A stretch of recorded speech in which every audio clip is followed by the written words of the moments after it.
Oh, it's very good. Are we okay now? We should have hosts here on Zoom. Our hosts, how many folks do we have on Zoom?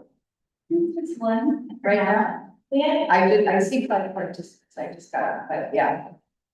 One, okay. Okay, Are we so good? I can hear them. Excellent, okay. Great. So, thank you so much, Rich. thanks for catching it. So again, being a movement photographer means participating in the movement.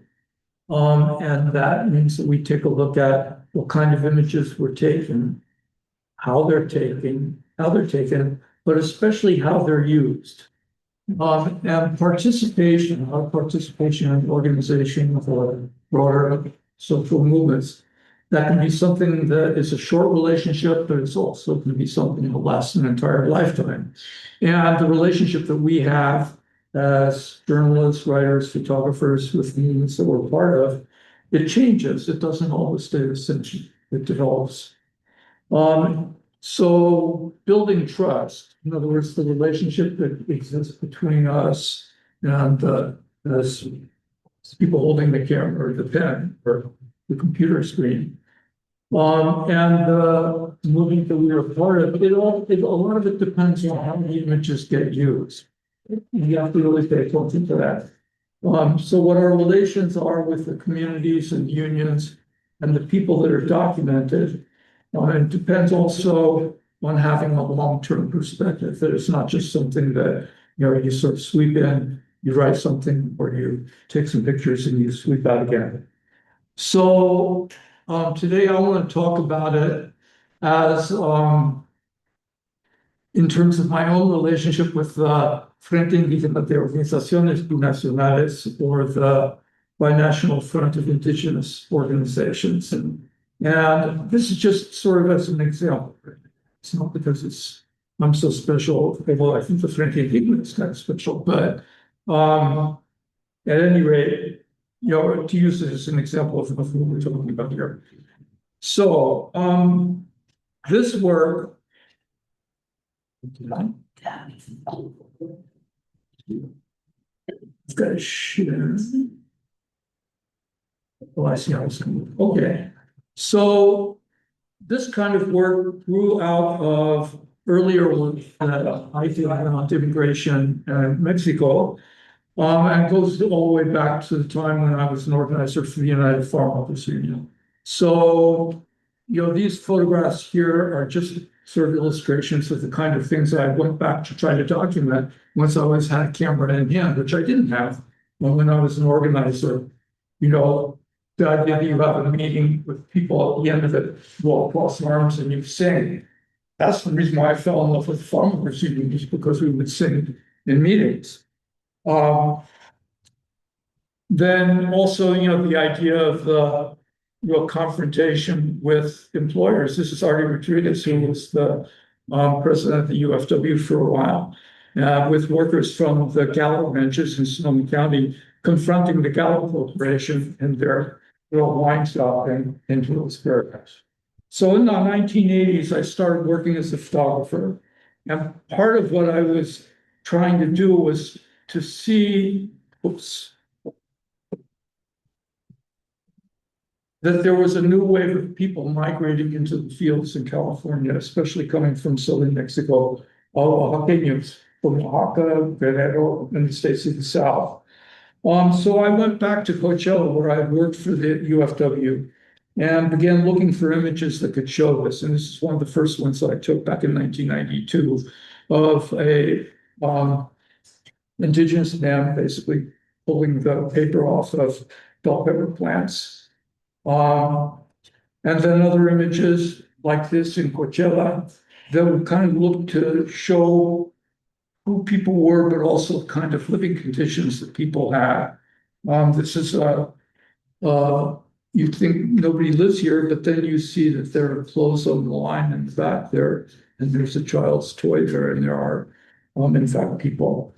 So the Frente Indígena began in 1992, And these are a couple of pages from the publication that the field began publishing.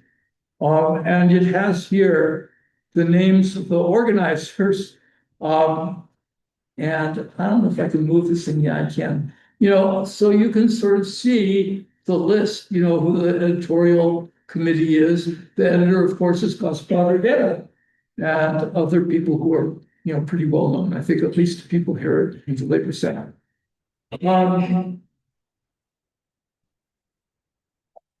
see this. Okay. So here is the announcement of the founding meeting of the 1992, or not the founding meeting. The founding meeting was actually here in Los Angeles, but one of the early meetings in Oaxaca.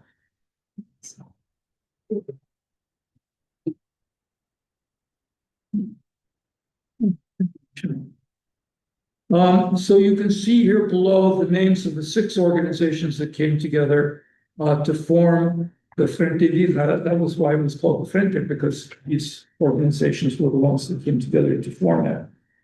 And this was happening at the time also of the big upsurge in the activity of, especially of people in opposition to Pete Wilson and the repression of immigrantes here in Los Angeles and elsewhere. Actually, this one is Berkeley High School. We walk out of Berkeley High School against Prop 187. And I knew about it because my daughter called me up at 11 o'clock and said, we're walking at lunchtime, come and take a picture. They did. But this is Mike Garcia, who was the head of the Janitors Union for many years, leading the March of Children against Proposition 187. And then this was after it passed, the anger, especially of young people about, trying to direct the anger at like Nabisco and the people who had financed the campaign of 187. So I'm just trying to show what the general atmosphere was at the time that the Frente Indígena was established. Campaigns for amnesty, for instance, this is the Sindicato de los Jornaleros, which was a project of Chirla in the late 1990s. And this picture was taken at the big immigrant rights meeting at the sports arena in Los Angeles here. So at that time, I was the board chair of the Northern California Coalition for Immigrant Rights. And one of the things that we were doing was we were fighting to change the position of the AFL-CIO and get the AFL-CIO to advocate for immigration status, amnistía, and also to repeal the employer sanctions that were part of the Immigration Reform and Control Act in '86, which the AFL-CIO had supported. So we won that fight. And in 1999, we had a huge meeting here at the convention in Los Angeles. And the AFL-CIO changed its position, which changed our whole labor movement. It changed the relationship our unions have to immigrant people. And this is Miguel Contreras speaking at the meeting at the sports arena that sort of celebrated that. And this is Bert Corona, who was really the grandfather of our immigrant rights movement. And, he was sort of treated in some ways as an outcast for a long time. And when that meeting happened at the sports arena, he was honored. And this is Bert and his grandson. So at the same time, also, I had gotten really interested in the movements of workers in the maquilas and the border. And so I began going down to Tijuana and covering the strikes there. One of the big ones was at a maquiladora called Hanyon. And workers went on strike a couple of times trying to organize and get recognition for an independent union. And they made trailers for Hyundai Corporation. So they were welders, really. And this is Silvestre Reyes standing in front of the door to the plant after workers had gone on strike. And you can see the conflict just in the slogans that are written here. Libre Asociación Sindical, which means the freedom to choose your own union, which is what the workers were fighting for. And then the company people, the scabs who were still working, had written, and behind Silvestre, you can only see part of the words, but it says, somos priistas, meaning we support the government, we support, the company. This is the police in Tijuana going down to try to put a stop to the strike. And also trying to take a look at what was happening to people in the fields south of the border. This was taken in the fields of Mexicali, the Mexicali Valley, of kids working in the fields. So this is just sort of like trying to create, sort of show what the social context was in which the Frente Indígena was formed. So I met Rufino Dominguez, who was one of the founders of it, and somebody who had a really profound influence over my own ideas and thinking. Originally through the American Friends Service Committee. And this is Rufino here, and he's speaking at a community radio station in Fresno, KFCF, and in Mixteco. So this was an effort to try to reach out to Mixteco speaking farm workers. But I was really interested, and I've been really interested in kind of where Rufino's ideas came from, and eventually, wrote about that. But Jorge Ramirez, who we'll hear from soon, sent me this not too long ago, and this is a publication that was put out in Oaxaca, in the Mixteca, by PSUM, which stands for the Partido Socialista Unificado de México, which was the party that was formed by the unifying of the Mexican Communist Party and three other left-wing parties in Mexico in order to sort of fight on the ballot in electoral politics, but other things as well too. And so this is their publication. And here we have an article about San Miguel Cuevas, which is the town that Rufino came from, and signed by Rufino. So this gives you an idea of what his political background, or a piece of it, not all of it, but a piece of it.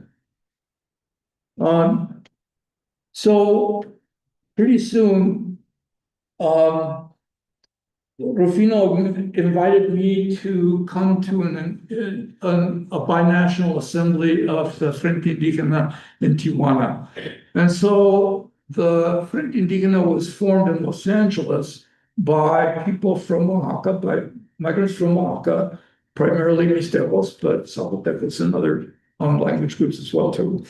And then began kind of expanding back to Oaxaca, forming chapters in Oaxaca itself. And eventually the chapters in Oaxaca are actually bigger than the ones here in California, and some in Baja California. And so they had to have meetings, asambleas. And the thing about it is that you can't have those meetings in the United States because people can't cross in order to come here. So the meetings were held in Mexico, and this is one that was held in the cultural center in Tijuana. And I wanted to take pictures right away that showed kind of what the culture of the Frente Indígena was. And to me, this was a really important one. In fact, this one is sort of hung up in different field offices around California, because it's not just people voting, which is pretty obvious in this photograph here. In fact, Rufino is the guy who's all the way on the right there holding up this careta. But this was a vote to expel the former leader of the Frente Indígena for having violated the organization statutes. And it takes a pretty democratic organization to take a vote like this. And so this is sort of a democratic moment, I guess you would call it. And so this is what I was trying to show in this photograph. But it was also a historic one too. It was a change of the leadership in saying, if you don't abide by the rules, even if you're the binational coordinator, you can't stay. And those rules by which the Frente Indígena functions were adopted at every assembly. In other words, it wasn't just something that you adopt and pass once and put it in a file cabinet and forget about. And so consequently, people have to talk about it. And so this is Rufino talking with a workshop in which they're looking at a particular section of the bylaws and talking about what they mean and whether people want to change them or not. And here, this is Rufino on the right again. I'm talking with a group of field members at the Centro Cultural in Tijuana. So I began also interviewing leaders of the Indígena field leaders and doing their kind of oral histories, not really long ones, but sort of short ones. And sort of trying to take a look at, also, before I get there, the democratic culture of, first of all, it's part of the democratic culture of indigenous communities, period, not unique necessarily to this organization, but it also has a big influence on people. And so one of the places where you could sort of see that influence at work was in Washington State, where Mixteco workers and Triqui workers from Oaxaca formed a new independent farm workers union. And this is the process of their organization of that union. This is the first strike when they went on strike in 2013. There's Rosalinda Guillen, who's a really fabulous organizer, talking to some of the women who were among the strikers. And this is Ramon Torres, who was elected by the workers to be their president of their union while they were still on strike, making a report about their attempts to try to talk to the company. So again, this democracy is a big word with a capital D, right? And so as a photographer, you have to think about how you show that. And sometimes it's not something that's premeditated, but you find things like this, a meeting like this, in which you sort of see it in action, and then you try and create a photograph that talks about that.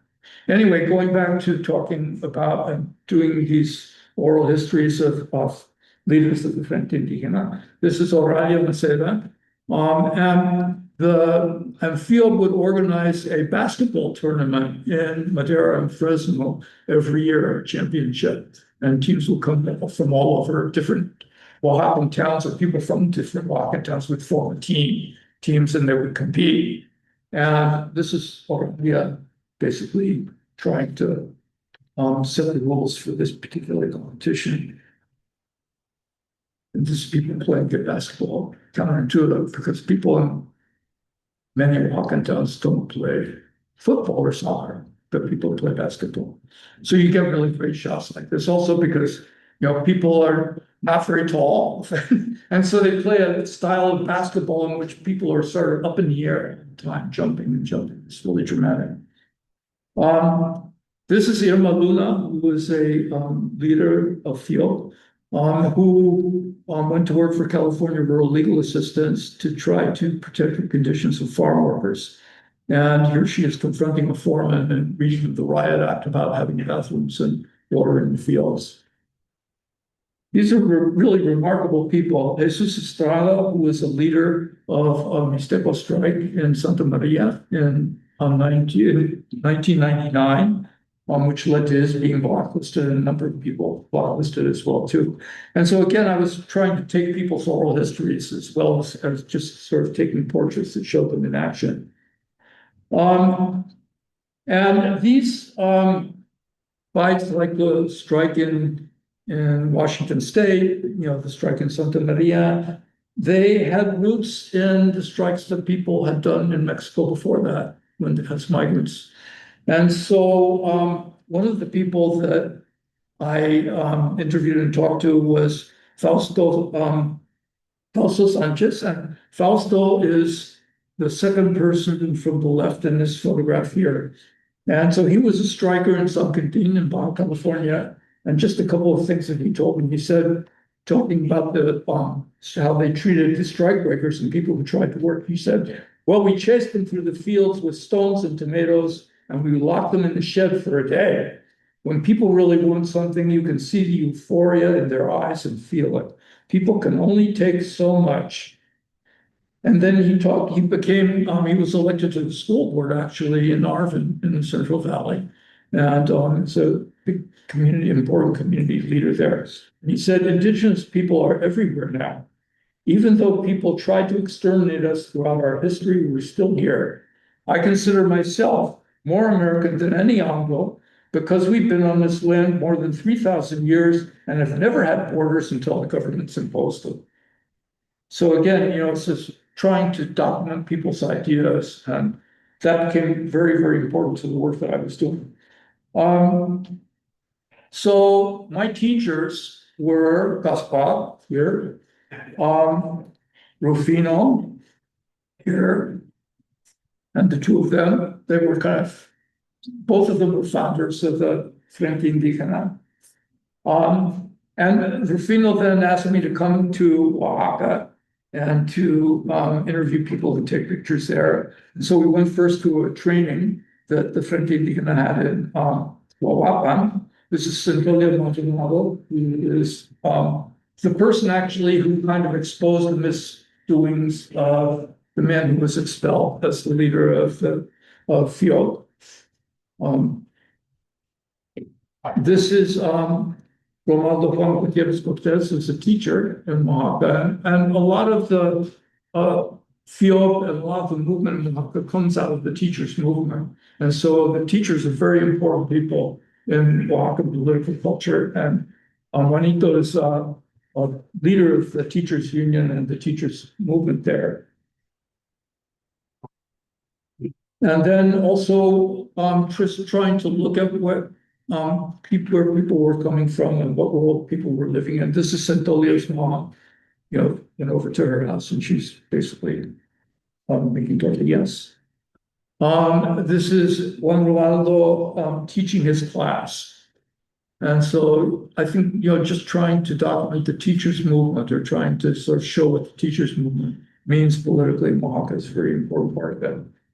And Rolando Juan was also, as a leader of FIOC, he became, at a certain point, Oaxaca's had some very kind of reactionary governors, and one of them threw him in prison in Oaxaca. And so one of the first campaigns that FIOC had was to try to get him out of jail. And we'll have some photographs about that in just a minute here.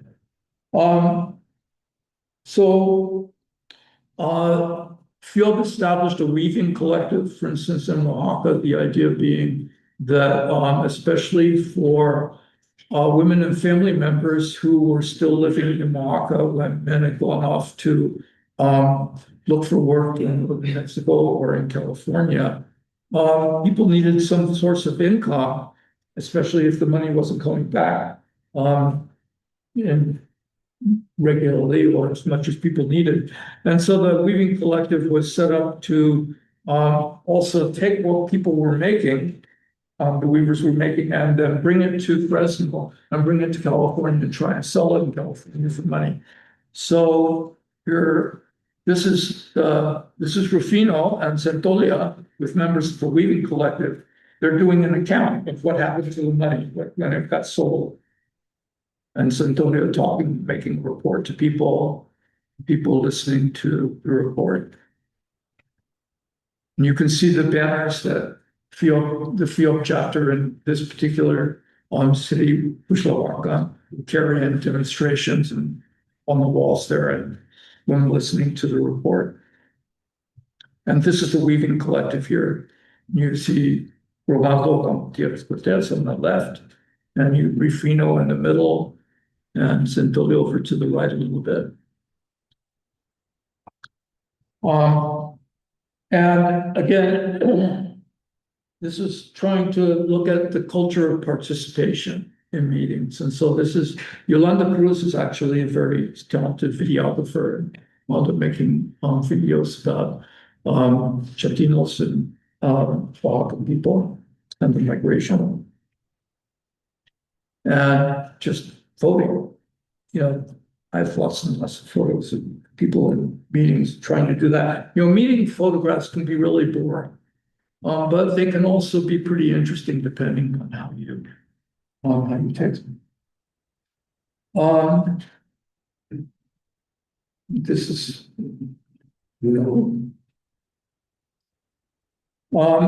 Odilia Romero and Odilia here in Los Angeles. Odilia was the binational coordinator of the Frente Indígena, the first woman to be a binational coordinator of the Frente Indígena. It's a long, complicated story, and it was not an entirely positive experience. In fact, there was a lot of bitterness at the end of that.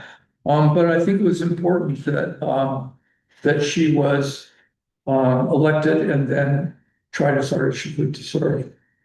Just a quick time check, David, is 4:35, so Oh, okay. 30 minutes. I know we're bringing another guest, and yeah. Okay, so we'll try and make this run a little bit faster.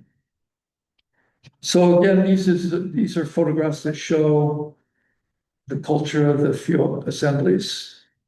And eventually these interviews and oral histories and photographs, I was able to publish a book now, university about it.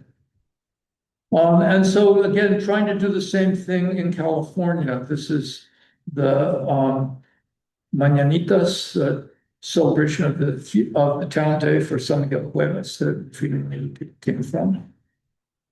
And this is just in front of a house in Fresno. The Guelaguetza, I think people here are pretty familiar with the dance festivals.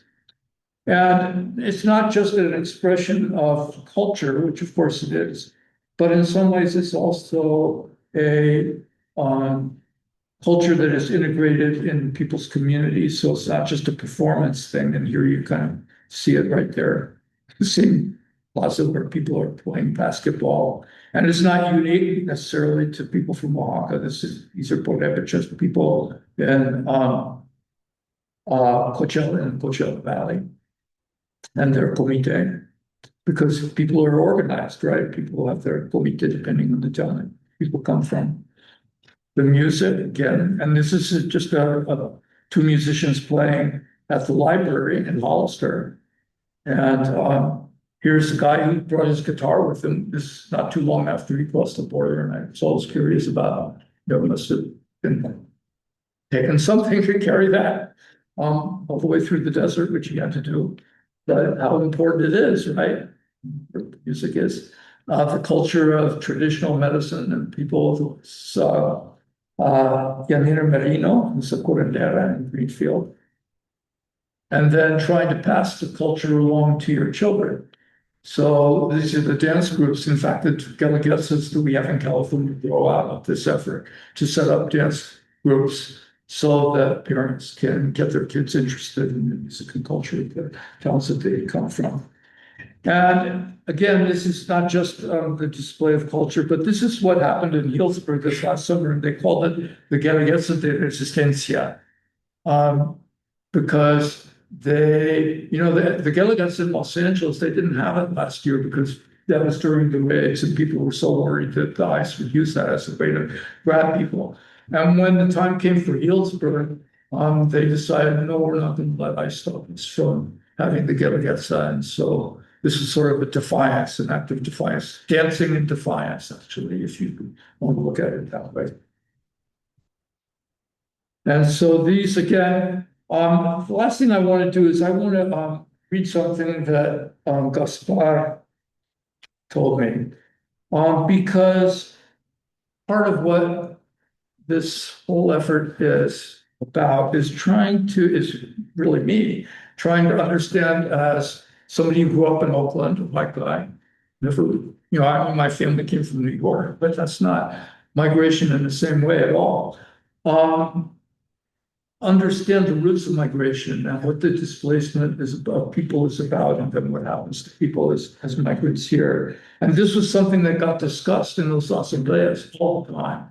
And what I began hearing was people talking about the right to stay home as well as the right to migrate and what that meant. And then Gaspar, especially, who shaped the way that Field saw migration, and then listening to it, I was educated, and these were the two books I tried to put together to talk about that. And so this is Gaspar. And Gaspar said, we have to change the debate from one in which immigration is presented as a problem to a debate over rights. The real problem is exploitation. Because of its indigenous membership, field campaigns for the rights of migrants in the US, for immigration amnesty and legalization for undocumented migrants, while also condemning proposals for guest worker programs. At the same time, we need development that makes migration a choice rather than a necessity, the right to not migrate. But the right to not migrate is not meaningful if it is not also the right to go to school, the right to make a living from farming, or the right to health care, decent housing. Both rights are part of the same solution. Migration should be a voluntary process in which people can decide for themselves if and when to move and under what circumstances. It is a profoundly democratic demand because the ability to make individual decisions for where to live is meaningless unless people also have the ability to decide how the resources of their communities and their countries are used. And I think this is the most sophisticated analysis of migration that I know of. And I think that it's very important that it comes from the communities of people themselves. And so it's not just that we want to document things because we're just trying to show abstractly that people are just going to tell us about the raw material. I think there's one of the things that I really don't like about mainstream journalism or photography is that it treats us, working people, migrants, indigenous people, as the providers of raw material. And what we get to do is we get to say, well, this is what happened to me yesterday, or these are the problems I have. But when it comes time to talk about how do these problems develop and what is the solution to it, then somebody else can come along and tell us. And I think that what's important is that this is field that it doesn't function on that basis. So I think what we want to do now is this. In these 3 sessions up to now, all you've been hearing about is this whole relationship and this whole work from the point of view of the photographer, from the point of view of the person doing the work, me, but other people who are showing their work. And yet, if we are participants in movements, we need to look at the other side of it. Is what we do actually useful to anybody? What is this relationship really like? And so for the rest of our presentation here, we want to listen to 2 people. I'm going to ask them some questions to 2 people to help us to look at it from the point of view of field and see what their perspective about it is. So Jana's going to tell us who you're going to listen and talk to. Yes, first, welcome everyone. It's so nice to have you here. I know that Gaspar is still joining us, but Jorge Ramirez is already here. But I just wanted to say, again, really thank you to all of you for being here in our new space. This is like an incredible gift that we've been able to build this building over the last 20 years to what it is today. It's a community space for all of you and for everyone, particularly who are the communicators and the folks who are bringing the stories of the working class to their own communities, to the public, to those kinds of spheres. And I have had the privilege of working with David Bacon over many years and also sort of watching, in this particular case, the Frente Indígena de Organizaciones Binacionales really take off and have such a powerful impact on so many other social movements about democracy, about workers' rights, about thinking about transnational engagement. And yes, I think that today we're going to have this conversation, but because we're a small group, and I know that we're waiting for guests, but we're not as big as we thought we might be. So maybe if we could just, I know there are communicators here, photographers, graduate students, if we could, maybe just quickly go around, and then that way also Jorge and Gaspar kind of know who's in the room. We have a few folks online, but maybe we'll just start here, like your name, what your affiliation, and just quickly, so we can have a sense of who's in the space, and then Jorge, I will introduce you, and I'll introduce guests. Yeah, I'm Sai. I'm an undergraduate at UCLA in the Labor Center program. Yeah, it's one of the best last quarter. Yeah, it's really happy to be here. I'm from organization. Thank you. Hi everyone, I'm Sarai. I'm also an undergraduate student at UCLA and also in the Labor Studies department, but also great to have David Bacon here, listen to his stories. Yeah. Hi everyone, I'm Becky. I work at the Inland Empire Labor Council. I'm a big fan of David. I come from the student Coachella department, and I also wrote part of the MAP guide, so a lot of this photography, so like, I'm really enjoyed it, so thank you so much. Hey everybody, my name is Eric. I also work with the Inland Empire Labor Council in the communications department. And yeah, I'm just happy to be here. Okay, hi everyone, my name is Karen. I work at UCLA Labor Center that represents their professional. I work in communications. I have a background in documentary. I used to work at Sweatshop Watch where David Bacon's photography adorned our walls, and it was for me the first time I'd seen like old Chinese lady participate in strikes and such. So it was really meaningful. Big fan. I'm one of the community such that is a week time. My name is Maisha. I'm also a labor studies alumni. Have you all here to joining us? Hey guys, I'm Isma, also one of the community society at the Labor Center, and I'm really glad to be a part of the place here. Everyone, I'm Michael, I'm in the history department, PhD student, and writing the dissertation that will cover some of these case studies that Dave's talking about today to some extent, or related alternatives. Hi, everyone. My name is Alina, EFA with photography graduate this summer. I'm an art teacher now. Everyone, my name is Shirley, and I'm also a producer. So it's the small central area. Hi everyone, my name is Alan. I just moved back. I'm a shooting photographer who just moved back into LA. Hey folks, my name is Nathaniel. I teach in UCLA as well as the social department, and I work with the National Day Labor Organizing. And in that capacity, I can films as well. Thank you. Hi folks, I'm Toby. I work with Yana in the Labor Center and the Institute for Research in Labor and Employment, and I'm a professor of history and managed studies. Awesome. I think that was everybody. Anyone online besides Courtney and our guests, our panelists that want to introduce themselves? I think so, right? Okay. And I think we're gonna just probably start sharing the screen so we can have the guests speak, right? Our Zoom folks up, but just for everybody, yeah, I also teach labor studies, and I'm a researcher here at the Labor Center, and I've worked for many, many years on a lot of these issues. Also, like you were saying, Karen, like some of these pictures of David's work are so iconic. I know he's very humble. He doesn't like to hear these things, but we have used and admired his books, his photography, and that's really motivated many of us as we teach, as we go out into the movement, as we have them on our walls, in our bookshelves. So I think it's really a privilege to sort of listen and learn and share with all of you who are communicators, art teachers, students, scholars, just to really how do we uplift working class stories, integrate the visual arts, but also the combination, as we've talked about, the visual arts and the written word, and create that space for alternative narratives. And I just shared that and to go.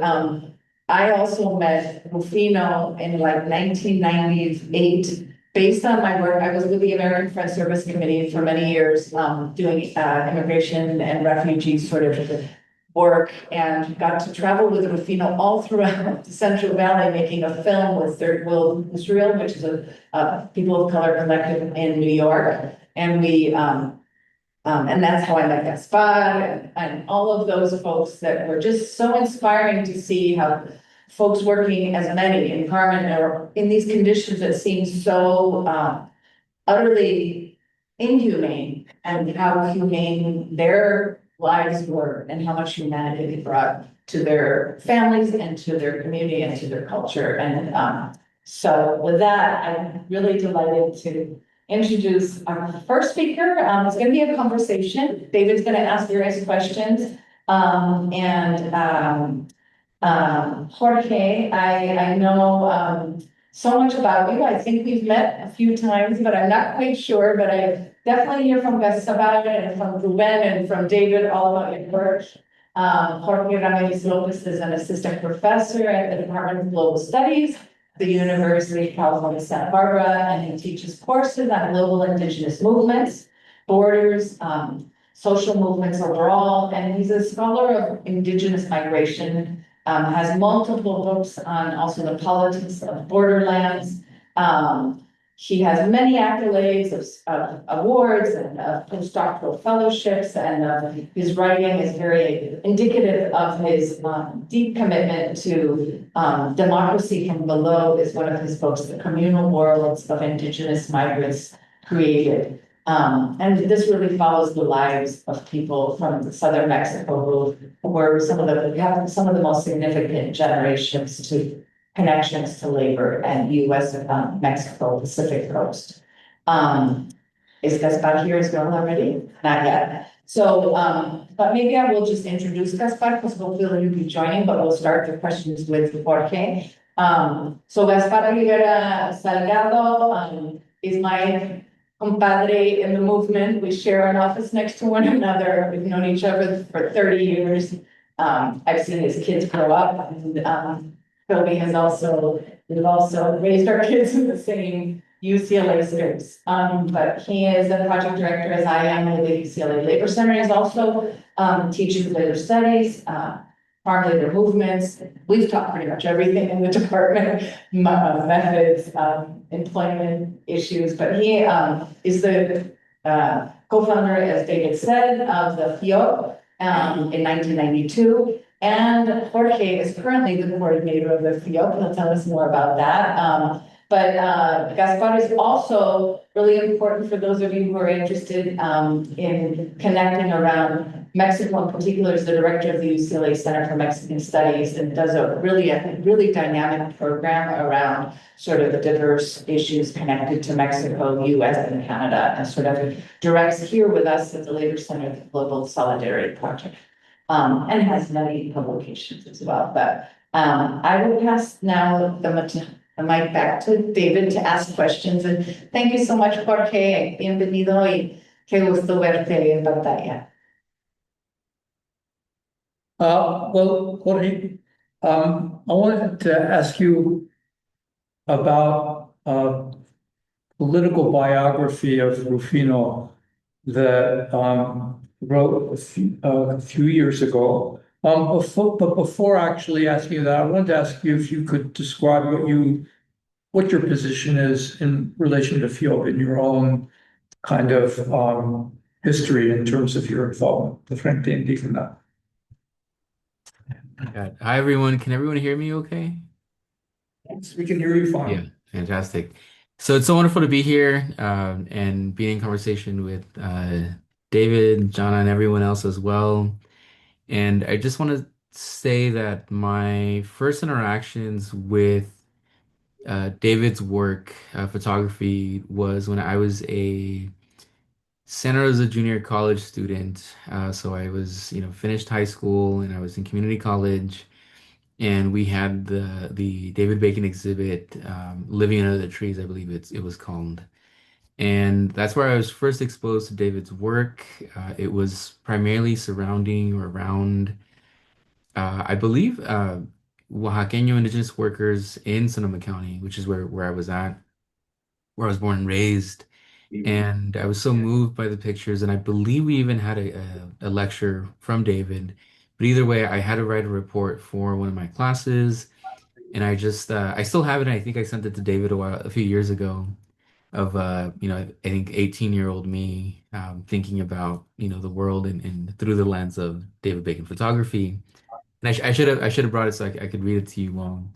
But it's one of those things that for me, it's been, David's photography has been so influential in different ways, which I assume I'm going to answer in a little while. But over time, right, I ended up joining and learning about film. And oftentimes when you learn and come to understand the Frente Indígena, David's photography is always so central to this. And but just to give a quick background, so I'm currently an advisor to the Frente Indígena de Opciones Binacionales, and so what that means is that the current leadership has recognized me or chosen me or asked me to be somewhat of an advisor that when they need support on anything, right, that I'm there in whatever capacity I can be. And so that's the work that I do, and it's often, Gaspar and I especially have been working a lot towards building, whether it's popular education modules, creating, a history timeline of the field.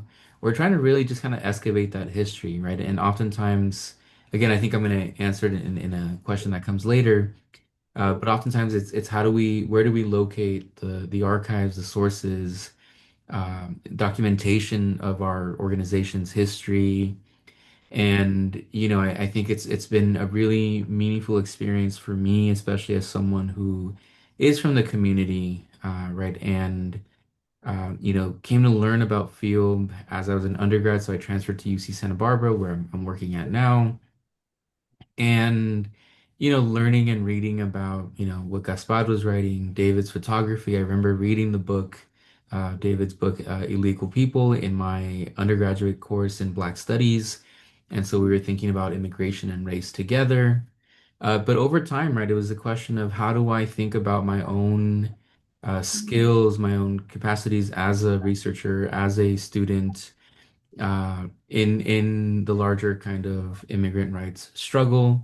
And then over time, right, it was how do I then channel it into the work that organizations like the field were engaged in as well. And so that's something that's been really important for me in terms of what role do I take and how do I participate um, as a scholar and as someone who's from this larger diasporic community that David was speaking about. And so I guess I could just leave it there in terms of what my role is, and that's often been right the kind of technical side, the archival stuff, right, and just making sure that our communities, the photos that you all saw, that our leaders, that our members are able to thrive, and so that we create those conditions so that they're able to thrive in different ways.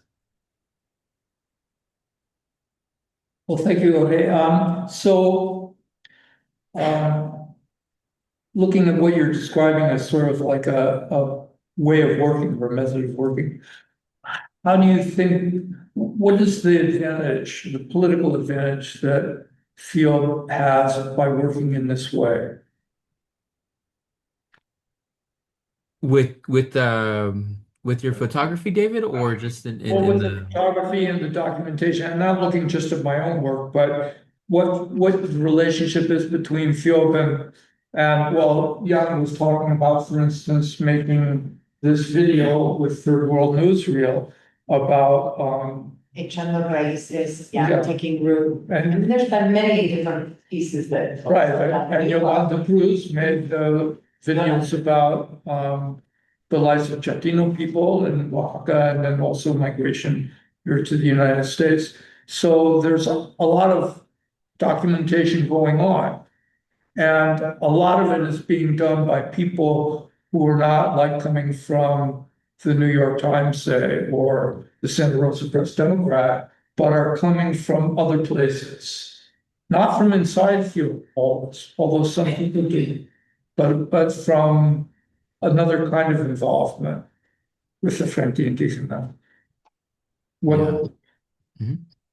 go ahead, I'm sorry. Yeah. Thank you, David. And so one of the things I wanted to highlight here is that so when I joined film, it was I think years later after I had known about the Frente Indígena. When I was in Santa Barbara as an undergrad, I had met with Jesus Estrada, who David showed a picture of. And, I was learning a little bit more about what the Frente did, right? So I read about them in the Jonathan Fox and Gaspar Rivera Salgado edited volume and Gaspar's articles. But then I started seeing the work that they were engaged in, right? That oftentimes the Frente Indígena didn't just organize, right, for indigenous rights and for their rights as indigenous people globally or internationally, but they also, or to do so, they also built relationships, alliances, solidarity with people who were allies or connected with the struggle of indigenous communities. So when you look at the bylaws, for example, of the Frente Indígena, and just if it wasn't said before, the FIOB or the Frente Indígena is what is it? Is a voluntary based organization, right? Meaning that we're not a nonprofit and we're not a for-profit organization. It's a volunteer based organization in which people's right, but volunteer their time in order to be part of this organization. And so a lot of what we've seen is that in that context, really allies have been so crucial, right, to this movement. And when I describe this movement, right, I mean the movement towards finding a political language around indigenous migrants, right, and ways in order to defend themselves as indigenous people in the context of migration.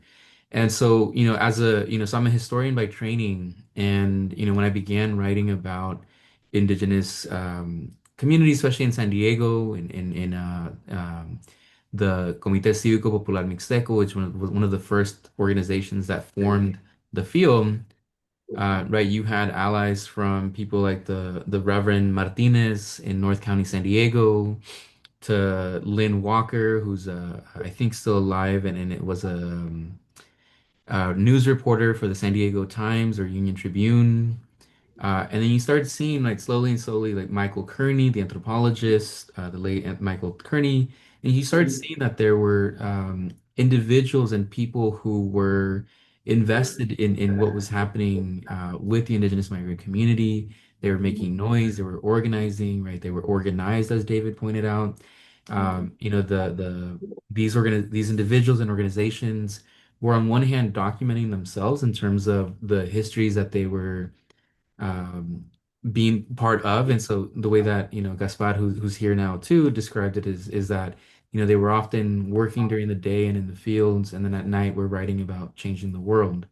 But in order to do so, right, they also built alliances, and that was so central to the ways in which, you know, photographers, reporters, academics were so crucial, right, to creating that bridge between, right, the indigenous migrant communities and larger society. And so that's something that also that I think through a lot in my work, in which you have really important allies, right, who document, who describe these conditions, right, and also highlight, right, the work that indigenous migrants have engaged in. And as I mentioned before, at the same time, right, they also can do so themselves in many ways. Thank you. Well, hi, Gaspar. We're delighted you're here. We know you're at UC Davis, and thank you for joining us. I had already sort of introduced you a bit of your biography, but we're really delighted that you're here. I know that you're very busy, and I'll pass the mic again back to David, but welcome. We have a full house here at the Downtown Labor Center, or the Lawson Worker Justice Center, as we now call it, and thank you for joining us. Well, thank you, Gaspar, especially for taking time out after having, I'm sure, done a lot of work at the conference where you are at Davis today. So thinking about especially, the work that we've done within field around the rights of migrants and indigenous people. I read to people the quote that I've used 1,000 times from you about the combination of the right to stay home and the right of people to migrate and what it means. But one of the things that we've worked on together has been around trying to formulate what it means to, what kind of program to advocate, and kind of what the rights of migrants mean and how to get that out into the world. And I was wondering if you could talk about how you felt working together was useful in doing that, or an obstacle, or basically how you see that, how you saw that, seen it. Thank you, David, and thank you, everyone. Sorry, I'm running late. It's hard to navigate a new campus here at UC Davis.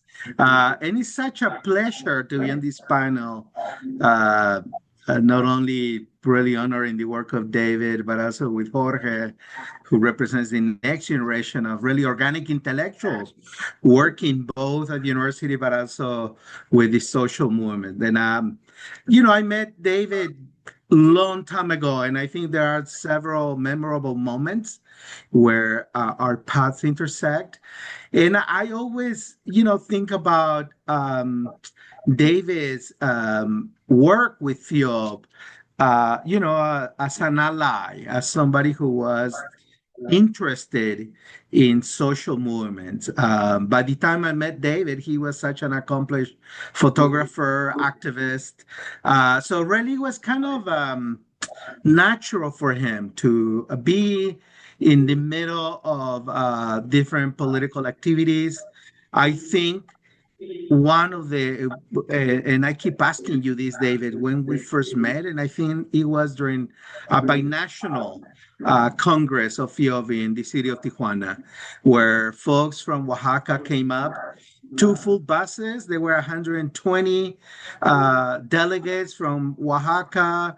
There were about 60 from Tijuana, and there were, about 30 from California, different parts of California, who converged at Centro Cultural Tijuana to have a 2-day discussion about the future of the organization. And you were there taking pictures. And I think the poster has one of those pictures where people are voting. And I remember that because I had to preside over that meeting. Fiov elected me at that time to be the moderator for that Congress. And there were very important votes to be held. And I think one of the interesting thing is that, and I think we talk about it, David, how you were, just going around taking pictures. You got very close to people. I think you were using a wide lens, so that required you to really get up close to people. But also, it was interesting seeing the pictures, how you represented folks participated in this movement. A lot of, at that time, I mean, we're talking about 25 years ago, a lot of people thought about immigrant indigenous farm workers as, marginalized, as poor people, as, the victims of circumstances. But I think after seeing the pictures 25 years later, it's very interesting to see how much dignity and power there is in documenting that. It's one of the memorable pictures is where you photograph everybody holding their badge, their membership ID, because they had to vote about um, uh, uh, kicking out the previous binational coordinator, and the charges were for corruption. So everybody had to take that vote very seriously. And you have several very telling photographs about people holding their badge in their hands, standing up and voting very clearly. And I think for me, those are memorable pictures because the movement, we in FIOB use those pictures actually over the years. So the collaboration was very clear. You said, here are the pictures and you can do whatever you want with them. They are yours. And of course, all you have to say is that they're by David Bacon. So that was very interesting because that sort of put clear what was the relationship. You were at a key moment, photographing people in very respectful ways. Yes, David is fluent in Spanish also. And so he was able to navigate that space. Also, he had been an organizer over the years, and I don't know how much some of the participants here have asked David where he comes from.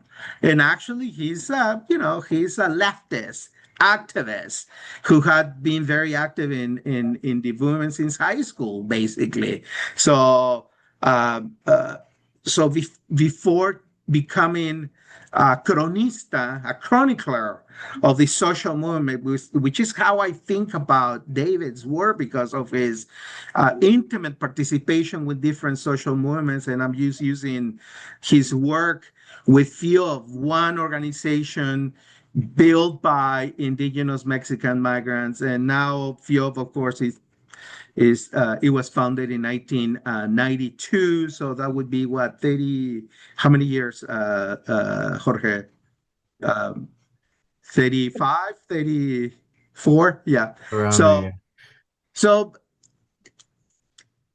the fact that he was able to move in that space, the fact I saw how David really moved within the Congress, being part of it, but not being obstructive to it, being in a privileged position to capture all these amazing photographs. And then, of course, the organization had to make a decision how to use these photographs. And we're very fortunate at FIOB, 30 plus years that we have this amazing record of key moments in the political development of the organization, that we have a record. Not only we have an amazing archive, and of course his David's photos, and I think you mentioned that, maybe I hope that your photographic archive is housed at the special collections at the University of Stanford, where people can look them up and see the different social movements that you have photographed. But specifically for FIOB, that archive is very key, not only for the future development of FIOB, of how the movement was documented, but now, 30 plus years later, to train, to educate politically the new members. So it's fascinating to use those photographs where these immigrants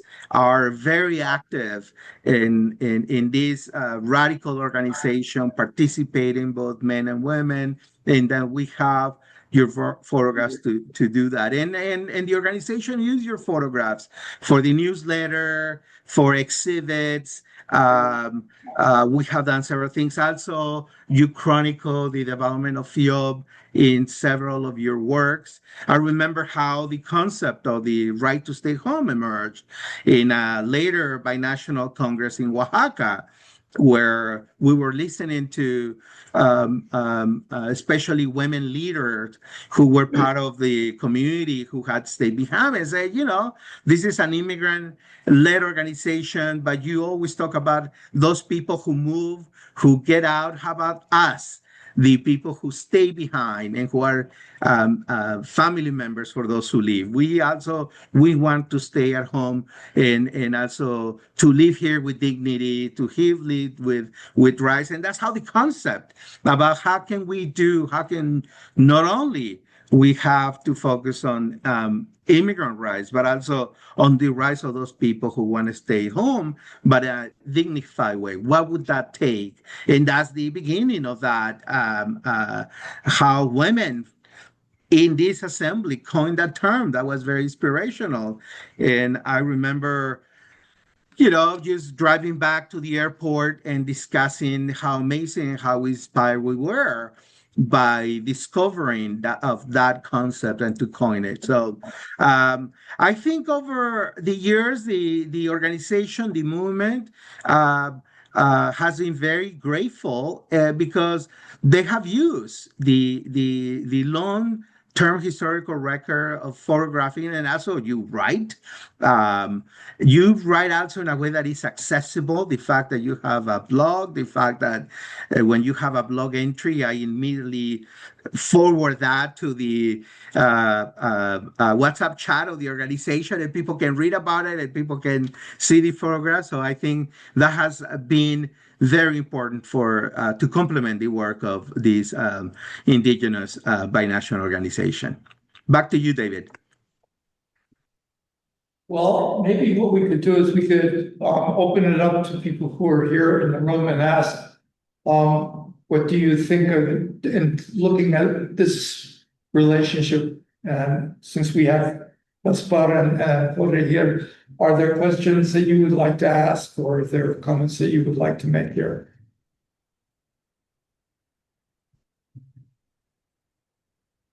Mhm. Shall we pose a question just to, Get people warmed up. I wanted to also, how about we did introductions? Would you like to introduce yourself, our director? Oh, she just put a front of, sorry. Hi, everyone, I'm Saba, I'm the director here at the UCLA Labor Center. Thank you. Yeah, we would do the introductions, but that might be it. Maybe we'll pose a question and we'll get people warmed up. Yeah.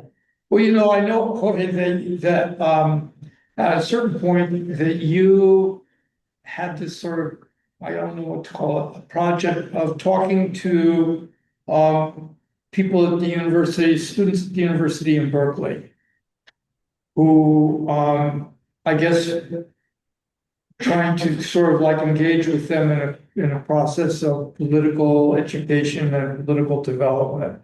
So first of all, maybe you could, if I'm describing this accurately, maybe you could describe kind of what you were doing and what was happening and how having any kind of documentary material helped to do that or not. Thanks, David. So what happened was really that I was meeting with Gabriel Mendoza, or he goes by Ini Mendoza, who's a linguist, or I think it was just in undergrad at the time where I'd finished, and then Donna Olivera in Santa Maria, California. And we were all just kind of wanting to know more and trying to understand our relationship in film and what we could do, as well as what would it look like to create a study group, but a study group that was thinking about uh, our history, our lives, and what we could also do, what we could do about it in the world around us. And so we thought of reading David Bacon's, the piece on Rufino that I think was assigned as well, or suggested as a reading, and the people went walking, and we ended up wanting to invite other students, community members, people that were interested, and so this was people who were, I believe, were on the East Coast, throughout the West Coast, in Oaxaca, people that we knew. We were inviting others to come along in Los Angeles as well. And we just started reading. And, the people went walking, how Rufino Dominguez, right, changed the way we think about, or revolutionized the way we think about migration, really helped us understand, both in terms of the trajectory of the people that came before us, but through the photos, right? So both documenting through the photography and then writing it allowed us to just kind of visualize and see what it looked like at that moment, the struggles that people went through. And over time, right, we were really influenced by, right, David's writing, the way in which he was drawing on Rufino's interviews to help us understand, or help an audience understand, right, the readers, what this moment was, right? So, he maps Rufino's life history, how he goes from Oaxaca and is confronting the conditions there, to migrating to Sinaloa, to Baja California, and eventually California. And throughout moments, right, he's also talking about the historical moments that are happening, whether it's in Sinaloa or Baja in the 1970s or Oaxaca in the 1980s. And we're all of us are, I think getting really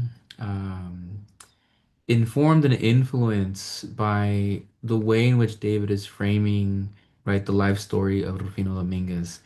And there's a moment, right, where you start understanding more about Rufino's life, how the struggles in Oaxaca against the cacique, or regional political boss, in his home community of San Miguel Cuevas, right, becomes the basis for him to mobilize in Sinaloa, where he organizes the OPEO, the Organization of Oppressed and Exploited People. And that, in there, he's in conversation with people like Benito Garcia and others who are in the Mexican left, are in unions and trying to organize in the fields, in the agricultural field, tomato fields of Sinaloa, and then again he goes on to Baja and then California. And we see this trajectory, right, from mobilizing and trying to defend his community in Oaxaca and San Miguel Cuevas to the fields of Sinaloa, and then eventually to California and recognizing and making connections and solidarity with other Mixteco organizations and people. You start seeing this kind of movement that's really kind of parallel to many other leaders and individuals that we had been discussing and thinking through. We see how those places that Rufino was at were also places that our family members have been part of or connected to in many ways.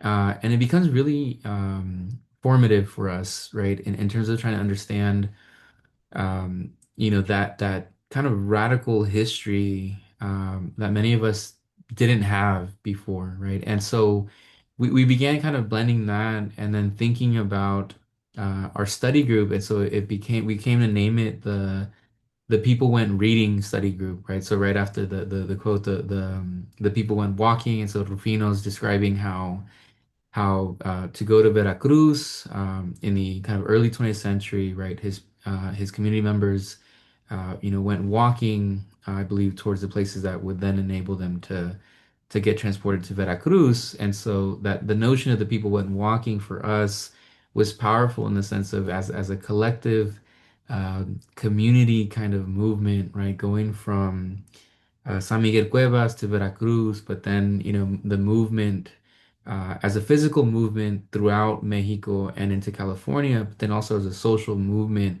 in terms of the ways and the actions that Rufino and others were engaged in, helped us kind of think about, well, what if we call ourselves the people went reading, right? And how reading and studying, right, drawing on Black Studies scholar Robin Kelly about, love, study, and struggle, his piece on that, right?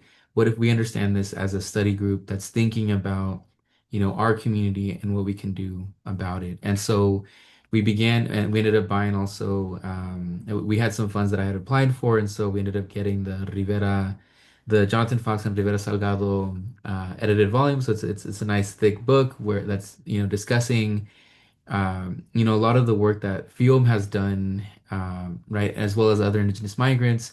At the end of that book is towards the end is this chapter called "Now We Are Awake," and it's co-written with Centonilia. Excuse me, I think I'm saying her name wrong, but David, you had mentioned her as well. There's a picture that you have of her, and I remember showing that to the study group, and.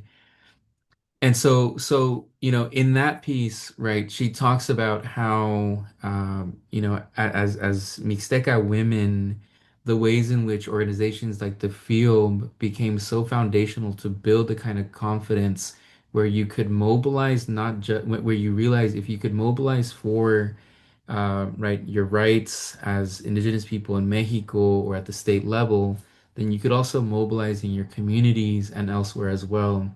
And so we blended a lot, right, of both the kind of the Rufino pieces that, the three-part piece that you wrote, David, your photography, as well as this edited volume, right, to then really kind of think and map our own kind of history in that sense. And so that's been really influential.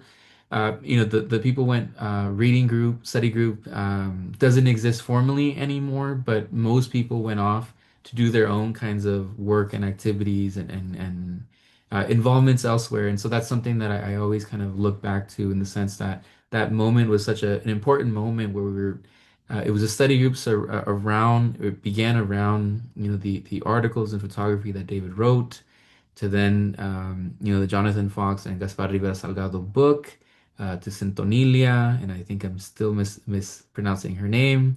I think Gaspar is about to write it. And to then kind of thinking about our lives, right? How do we understand the conditions that we're facing? And so that was what was so influential for me, right? In the same way that the photography of the migrants living under the trees that David had discussed or had that I first encountered David's work to this kind of work here with the community, with young people who were interested in trying to understand their history and the world around us and migration. To then, right, doing other work that we've done since then, right, as field members, Gaspar and I know someone mentioned the website, where we now, right, have a timeline of field, but we also have the Tequio, so the Field's newspaper that was published from 1991 and on. We have most of them, and so we have them uploaded. We've also have access recently to El Oaxaqueño, which was an LA-based um, newspaper about between and about Oaxaca and California. And so that's available on our website, field.online, that people can access under, I think it's under our collective memories. But you start seeing that, from something like David's work to then building a timeline, or we had I forget the name here, but a circle around, where we're looking at David's photography, right? And so we had different members, right, reflect back on those moments, and we had students kind of at UCLA actually, as students kind of writing down and taking notes on everything else that the community members were talking about and speaking about. Was so powerful as well that we could kind of see that collective memory being formed around around David's photography as well. So I'll leave it there. And the name was Centolia Maldonado. I think we saw, thank you, Jorge. I think Gaspar's hand was up, but we'd also encourage, maybe folks have questions. I know you're good.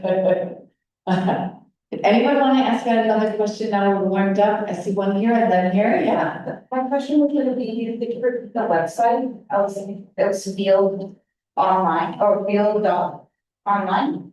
What was the website, Jorge? Fieldonline.org? Field.online. Oh, that's it, okay. Field.online.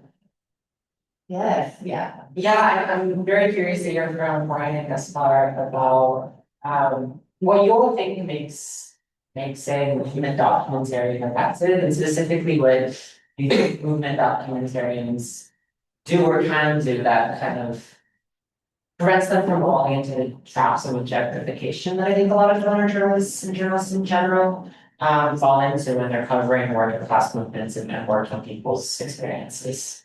Were you able to hear that, Gaspar and Jorge? So, Sky O'Toole, one of our labor studies students here, was asking how can photojournalists who are working with social movements really be self-critical and thinking about how not to objectify communities, how to move away from this sort of, objectification and sort of, creating the moments for the protagonist to be the photographer versus the photographer, those who are being photographed. So maybe Gaspar, you want to speak about that, or because there have been many, many examples, right, that we've all seen, but kind of those that I think all of us in the room who are really committed to this work, we know that work, and it really strikes a hard moment in our hearts when we see this sort of like moving from case to case, story to story, and just grabbing the story. And here we have a case of a lifelong sort of journey of a photographer with a social movement in a very different way. So I don't know if that's about it, if you'd like to answer that. Sure, I can share some thoughts on that, but also I would like to hear David's response to that same question, because it'd be interesting, that dialogue of how we share this common experience, and I want to also hear David's reflections. In the case of David, of course, I think that it comes to something that is very simple but complicated at the same time. How are you a chronicler, a photographer of a social movement? And how do you approach that in a way? I think this work, this question is relevant for different kinds of works. It's also the same challenge that intellectuals, and maybe I like to use an old-fashioned concept, the organic intellectual, how they approach the relationship with the movement, right? You want to be a both-sider, but you have to overcome different barriers, right? By the fact that you're a photographer, that your instrument of work is the camera, And maybe in the case of David, he's also a journalist. Also, he types, he writes. So he's a writer and he's a photographer. And then here you have him trying to uh, chronicle, document a movement of indigenous farm workers that are immigrants. And I think, many people, when they saw him in the meetings, they would think, hey, what is this white guy doing here? Who is he? And I think you saw the interest. I mean, it's a different kind of challenge that you face as for Jorge and I, there are different challenges. I mean, we are Oaxaqueños, we are indigenous from the indigenous community, but we're affiliated with university. We're intellectuals. Our work, we're not farm workers. So in a way, all of us have barriers, obstacles, our gender, our positionality. We have to overcome that. But at the same time, I think that it was interesting for folks in the field because they understood also by talking to David, by FIOB in the early days was very intellectual, organically intellectual. We had reading circles, we have memory circles where we discuss issues related to social movements, to indigenous peoples, not necessarily reading, but reading some text, translating it. And David did some of those presentations, and I had to share where he was coming from. At the end, I think people identified with him about his political positionality, but also they saw the products of his work.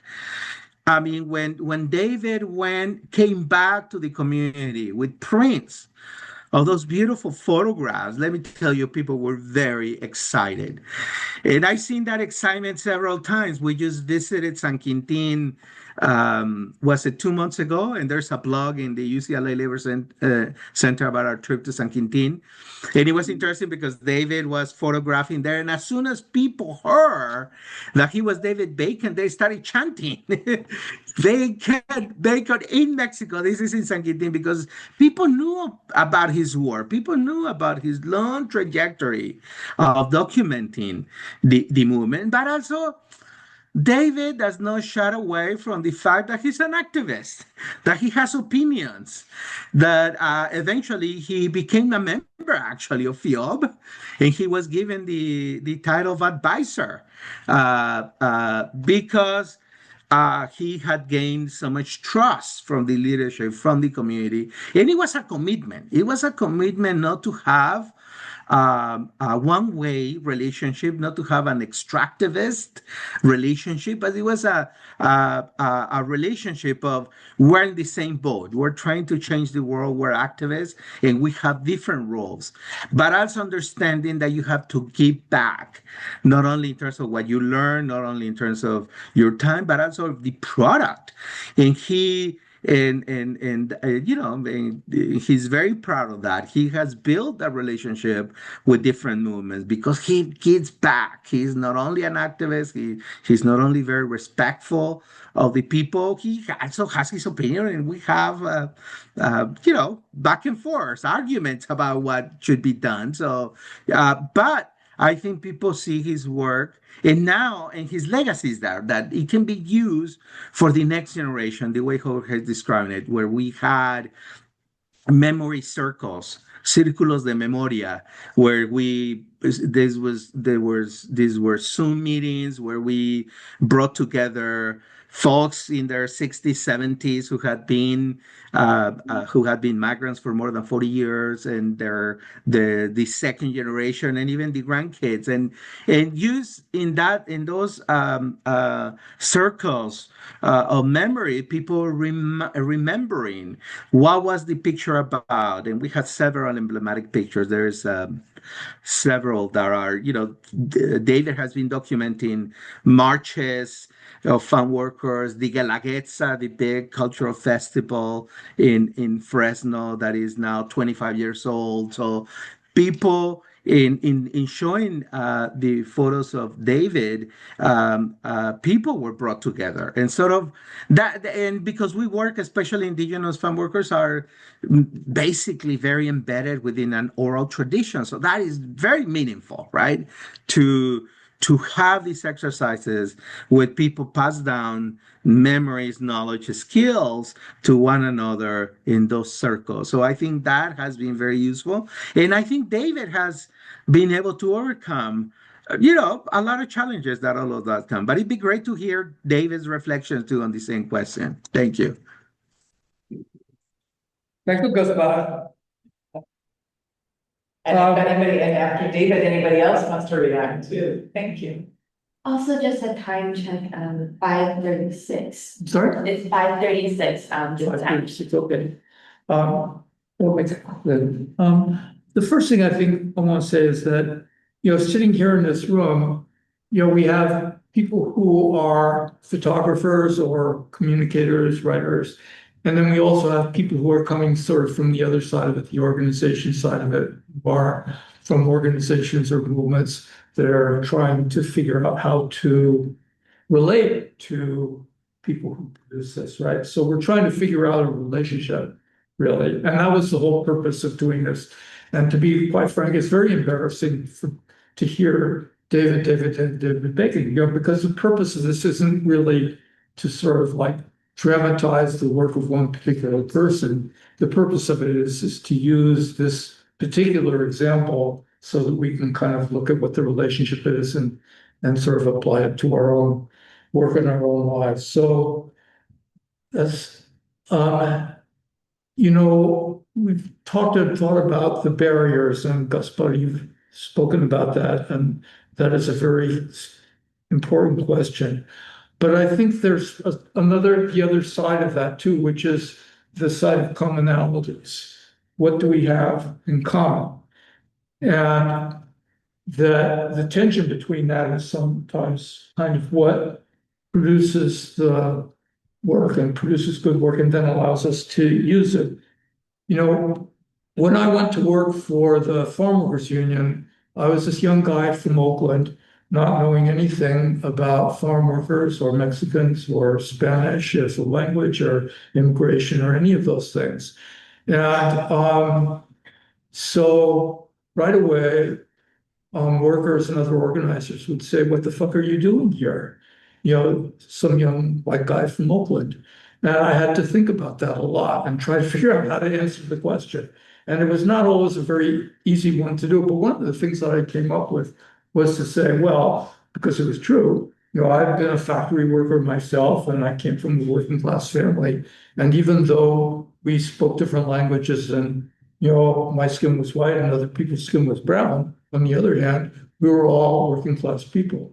And so that's a commonality. And I think that if we are producing photographs or writing, that's an important thing to grab a hold of, because that helps us to try to understand and to reach out and to, as they say, walk in somebody else's shoes.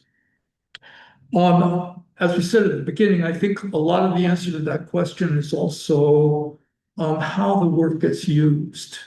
And Gaspar and Jorge both talked about, what's happened to the photographs as a result of it. And, some of it is kind of happenstance. If you apply the photographs and say they're yours, go and do what you want with them.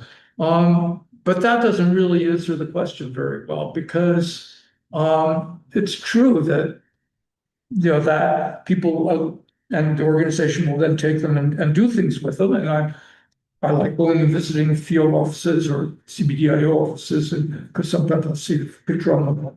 Yeah, that's my picture. But what can we do to sort of move the movement along? That's the purpose of doing this work. So, for instance, when the workers at Familias Unidas, Oaxaqueños, Triquis and Mixtecos went out on strike in 2013. The purpose of taking the photographs, and then we did oral histories, was, well, part of it you learn in unions, right? You're going to make a leaflet with it. you're gonna try and use this, something that can be handed out in front of the supermarket to get people not to buy, not to buy Driscoll berries. But that's a sort of a very simple one. But there are much more complex ones, and that's, I think, why I tried to read that quote from Gaspard, is because we are in a world where we are trying to understand migration as a political and social phenomenon. And so to be able to hear an analysis and then take it and run with it, right? If you're a writer, you write about it. You put it in an article, you put it in a book. It's not to make us famous, it's to be able to spread the idea, and the idea itself helps to build a movement. So that's part of what our function is. And it's a relational function. It's not like you decide these things by yourself. First of all, you decide them in the circumstances where you're doing that. If somebody's on strike, obviously the circumstances we're trying to support the strike.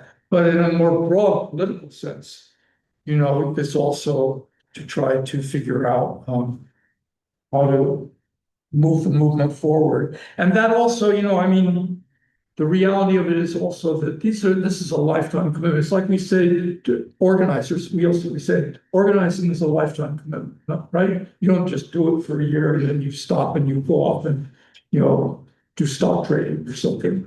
This is going to live with you. You might do it for different unions, you might do it for different organizations, do it in different ways, but it is going to be with you for a long time. And the same thing about this work.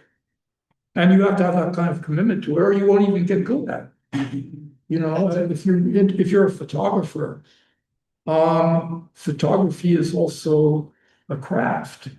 It's something you learn as you go. And so you have to have the long-term commitment. Isn't just that you're committed to an organization or a movement for a long period of time, but you're also committed to your way of trying to work with it and develop it and develop your ability to do that so that you're valuable.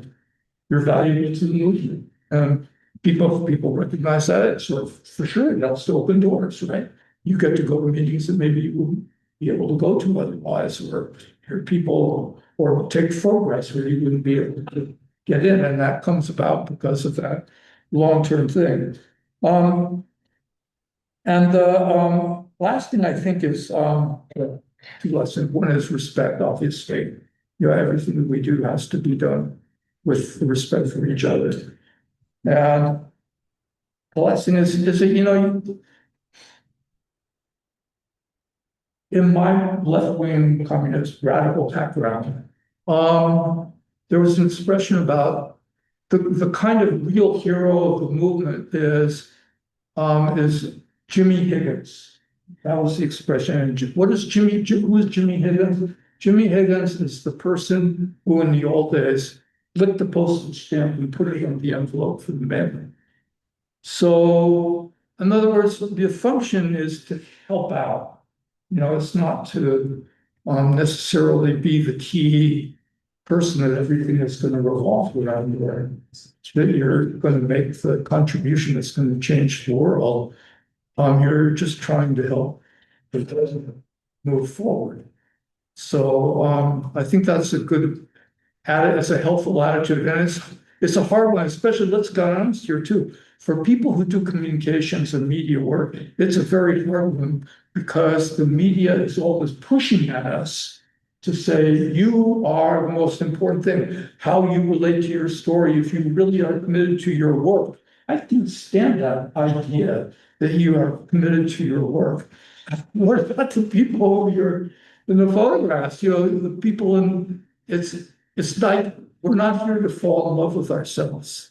And so the whole thing of celebrity culture and kind of that career thing, I think we have to sort of fight against, because that gets in the way of doing the work that we have to do. So they're just some ideas. Those are beautiful ideas. Thank you. I think I'm taking notes. I know David has to catch a plane he has to leave here in about 15 minutes, but anyone else would like to ask a question, either Jorge or Gaspar? or David, or share your own work or some of those tensions that we all have when we're in institutions like a university or a union or an organization, and we're trying to move the work for the movement. And sometimes that's not the vision of the comms world or the education world or the labor movement itself sometimes, yeah. And yeah. I think what I admire so much about your work and just hearing you now, which is such a privilege, is that you see the art as being part of the greater movement, right? The photography, the crafts, and then how it sounds like the collaborators that you work with, it goes beyond taking that single photograph, but thinking about, well, how do we go deeper? How do we understand the stories of the people? Or how do we circulate this? Or how do we create a community? I guess I'm just curious, like, what can you pass on to us? Given your years of experience for activists or people who see the value of documentation and photography and art and movements, whether that can be like, well, how did you get the framing of your subjects where they look so, like, you can tell there's so much respect there. Do you know what I mean? But they don't know you, right? Like, I'm assuming there are times where you just went in and you didn't know the workers in the picket line, but you were able to capture kind of their essence, their power. So I guess I'm just curious to know, like, what do you want to impart to the next generation or folks here to kind of continue your approach or your legacy, and not just you, but what's needed in the movement. Well, I'll make it real quick. I came out of being a union organizer, so that made a lot of difference because, when I would go to a picket line, actually, when I started doing this, I had to sort of like tell myself not to be the organizer. I would go to a picket line and I want to tell everybody, well, don't you think you should be picketing this way? Don't you think you should be doing that? And say, that's not the function. But it does sort of teach you to be just part of something bigger. That's one thing. And also, one thing you learn as an organizer is you learn to talk to people, schmooze, social skills that go a long way. But also I think that it's important to have some faith in yourself, that there's a lot of reasons for having doubts. It's not just one difficulty that photographers have when they're starting is to get close to somebody else to take the picture, because you are afraid that somebody is going to be offended by that until you know, or that it's a bad thing, or there's all these doubts that run through your mind, really. And if you let the doubts control you, you won't get close and you won't take the picture, and end of story, kind of. So you have to overcome in yourself. Well, it's not that you shouldn't question yourself, but you should also feel confident that you're going to be able to do this, and you're going to find the answers to it and be able to move forward. I would also sort of ask Jorge and Gaspar the same question, which is, what advice do you have for people who are on both sides of this relationship here, as far as, people who want to do this work, looking at it from your perspective? Yes, Jorge, you want to take that question? Maybe start with Jorge. Can you repeat it, please? Give us some good advice to the photographers and the organization movement people here, as somebody who's been doing this for a while. I'm thinking, and I don't know what Jorge thinks. There are, certain things that is not about going in and out to get a photography. And I think David said that, right? What is your long-term commitment to movement? And I think that I think says a lot. There was recently a photo exhibit of Davis of farm workers, that pictures that he's taken over the last 25 years. So he has developed this wealth of relationships, staying with the movement and being a chronicle of that. And I think that says a lot. It's not just something that you do, you take the great shot and then you come out. It's a relationship. And also, what are the networks? What is your movement? Um, and what is your relationship to that? And I think that also is the same question for folks in the university. Jorge and I had the same discussion. What is our role within the organizations that we have worked? FIOP has developed other organizations, nonprofit organizations, and now we have to be part of the board of the organization. And so you form long-term relationships, long-term engagement, and there's this relationship or reciprocity, right? And also at the same time, we're very aware that we benefit. As a photographer, you publish your photographs, you publish a blog, but also you have to be mindful that you have to keep back that work, return it, and make it useful for the movement. So I think it's also very simple, right? How do you give it back? How do you build strong relationships with the movement, and also just feeling comfortable in difficult situations and navigate that for the long term. Jorge, back to you. What a great question, David. Um, and I think I will use the example of David um, to kind of discuss or describe this process here. And I think we had the field had a meeting when I think in March or February, and David was there. And David drove. This was in Salinas. David had driven with another individual who was interested in field, and Eni from Santa Maria and I, who I mentioned before, we show up to the meeting and David's there, right? And David's there. I don't know if he was taking pictures or not, but he was there, he was present, he was participating. And then on in May Day, on May Day, I'm in Santa Maria. This is where I live, and I'm currently in Santa Barbara, UCSB. But it's May Day. It's I think 1:35, 1:40. So it's time for me to head out. I get there, and all of a sudden I spot David from far away, right? And he's already talking to people.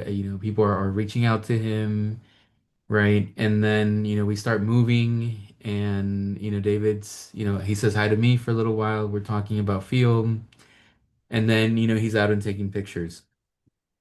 Afterwards, we come back to I think we were outside City Hall, and David's talking to one of the main kind of leaders right now, or one of the most visible leaders in Santa Maria, and then is talking to someone else.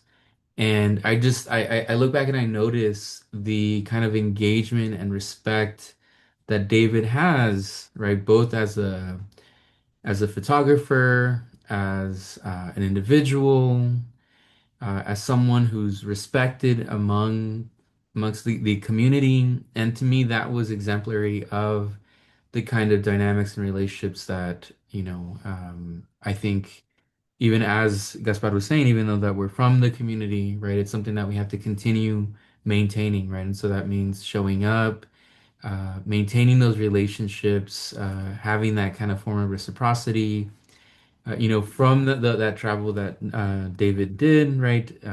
He produced the article that the report that, or what is it?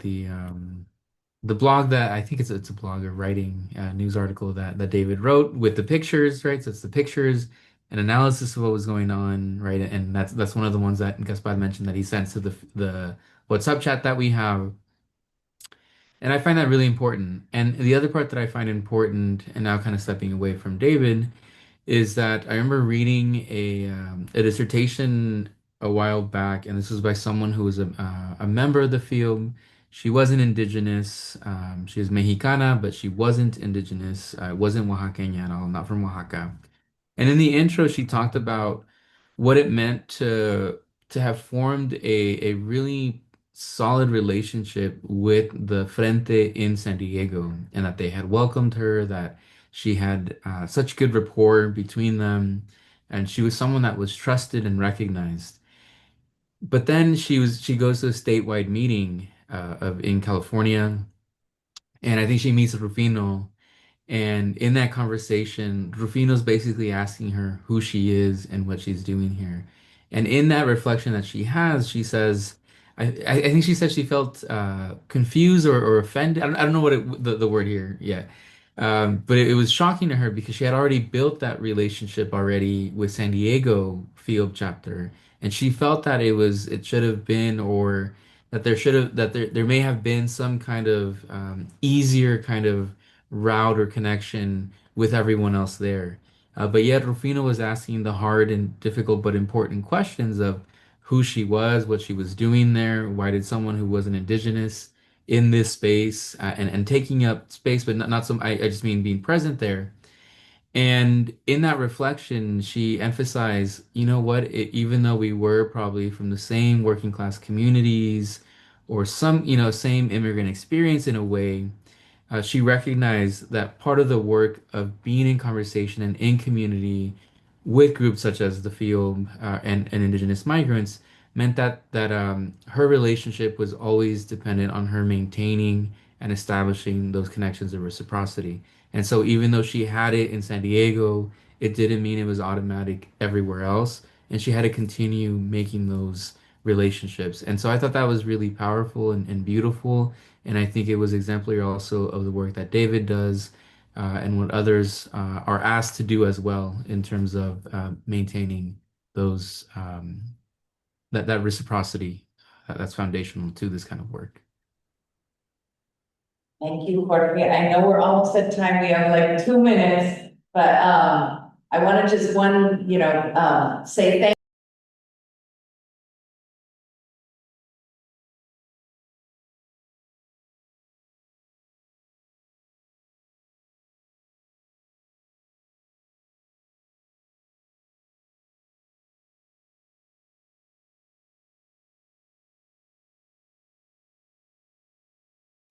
Can you hear something now? Okay, wow.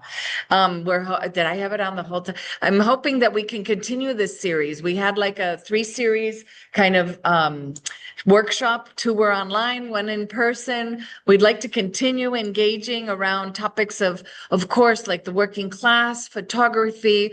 How do we present our work? How do we think about also other kind of social media, video, the written word? I loved, Jorge, the idea about like reading together, creating reading circles, kind of old school. Toby Higby, our historian here, it made me think a lot about, sort of labor colleges, how were the working class have thought together, written together, sung together, done art together. And so our hope is that we'll engage David more, of course, but we'd like to engage all of you who've been part of this. Our audience, thank you for being here.